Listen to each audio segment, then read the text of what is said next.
Ilang Saduseyo naman ang lumapit kay Jesus.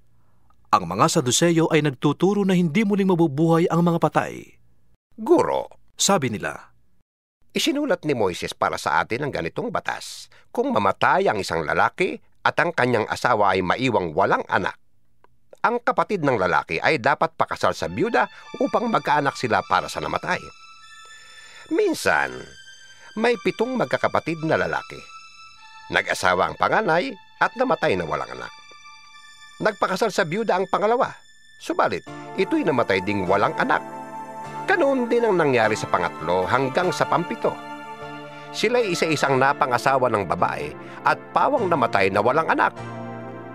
Sa kahuli-hulihan po'y namatay naman ang babae.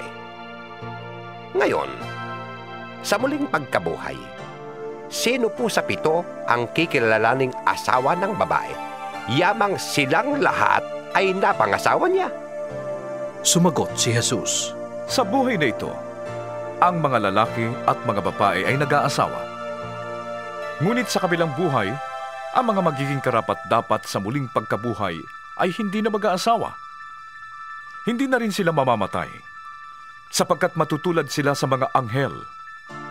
Sila'y mga anak ng Diyos, yamang sila'y kabilang sa mga muling binuhay. Maging si Moises ay nagpapatunay na muling binubuhay ang mga patay, sapagkat sa kanyang kasaysayan, tungkol sa nagliliyab na mababang puno, ang Panginoon ay tinawag niyang Diyos ni Abraham, Diyos ni Isaac, at Diyos ni Jacob. Kaya't ang Diyos ay hindi Diyos ng mga patay, kundi ng mga buhay. Sa Kanya'y buhay ang lahat. Sinabi ng ilan sa mga tagapagturo ng kautusan, Guro, maganda ang sagot ninyo. at mula noon ay wala nang nangahas na magtanong sa kanya.